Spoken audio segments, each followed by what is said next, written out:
On an average, Toyota sells around 400,000 Camrys in the US markets alone. To put that into perspective, they sell more Camrys in America than Maruti sells Altos in India. Let that sink in for a second. So we have two questions to ask ourselves today, folks. First question is why? Why has the Camry failed to make an impact in the Indian market? And the second question is, can this new model change that? My name is Glenn, you're watching Power Drift. Let's get down to business.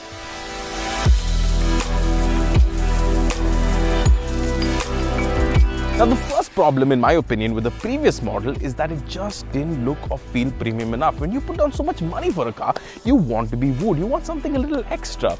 This is an all-new car with an all-new design and an all-new platform. In short, I think it's a good-looking machine.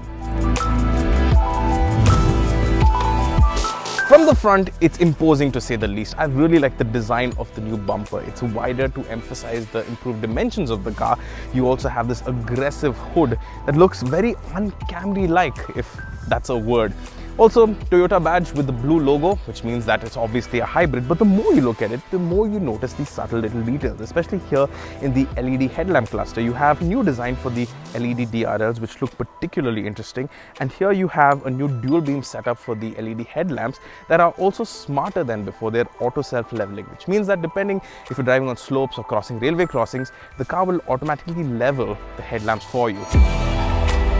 From the side, the new Camry checks off all the right design boxes. Strong shoulder line, sloping roof line, bigger 18-inch rims, and also nice premium chrome inserts. But the biggest change of all with the new Camry is right here in the rear. The other problem with the previous model was that it had space for just one set of golf clubs. Not good enough if you're cutting those multi-million-dollar deals. Of course, now thanks to the new TNGA platform that the car is based on, the rear battery pack has now moved to under the rear seats, which means that you got space and then some. If you're curious, 593 liters of boot space. Pretty impressive. Now, since the battery pack of the car now under the rear seat, there are a couple of advantages. First, the center of gravity of the car has been lowered, and also the cooling of the battery has been improved for about 5 to 8 degrees depending on different operating conditions, which also means that you don't have these ugly vents sticking out from the side. And then there's another benefit. You also have a nice little hatch here that gives you access to the boot if you want to take anything out. Now with this new model, thanks to the new platform, you also get an additional 50 millimeters of rear legroom. Not really a complaint with the car, even with the previous model.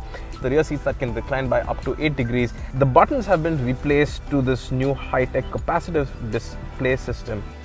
Despite the car now sitting a little bit lower and more squatted than before, it still offers generous amounts of headroom despite the roofline being sloped at a more aggressive angle, and they've also now added a sunroof.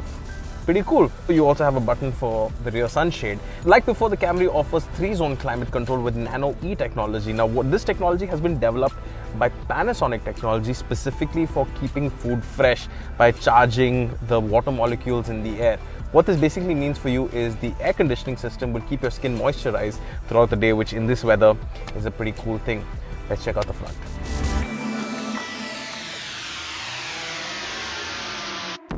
Yes, so most Camry customers are going to possibly be driven around, but this is my favorite place in the car right in front. You have a 10-way power adjustable driver's seat, you have an electrically operated steering column and a memory function as well, so you don't have to worry about giving your car to somebody else to drive it. I really like the design of this whole new dashboard cluster. It feels and looks more premium. The choices of colors and materials seems a lot more modern than the previous model. I particularly like this asymmetrical design for the infotainment unit housing. It looks very cool. It's also super ergonomic. It's designed in such a way that your finger is never going to cover the logo, so you know exactly what you're pressing. Everything has a nice tactile feel to it.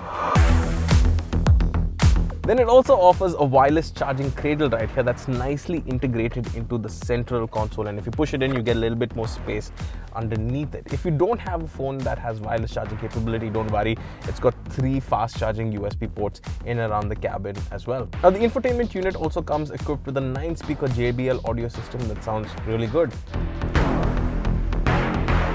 Now, the power has improved by just about 5%, 178 bhp, 221 newton meters of torque. When you look at the powertrain, the motor generators, the PCU unit, which is essentially the brains of the entire hybrid system, is now a lot more smaller and a lot more compact. And this new TNGA platform is a lot stiffer than before.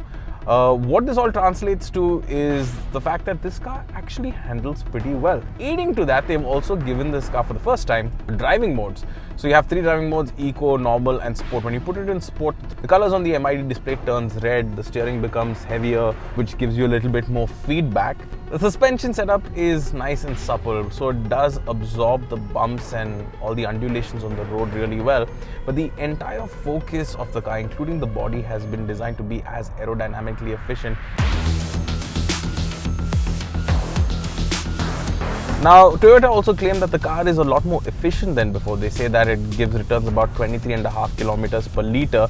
And what this means is that the car offers the same range despite having a smaller fuel tank than before. A 50-litre fuel tank compared to 65 litres on the previous model. And then, of course, there is the question of safety. The car comes with 9 airbags, it has traction control and all the other safety aids that you might need. Now, the Camry in India has always been a car that you would be driven around in, but this new model is a car that you would definitely enjoy driving. Now, the Camry is a hard car to fault, but if I have to nitpick, here are the things that could have been improved. Firstly, the internal combustion engine makes this weird droning sound every time it kicks in, like now.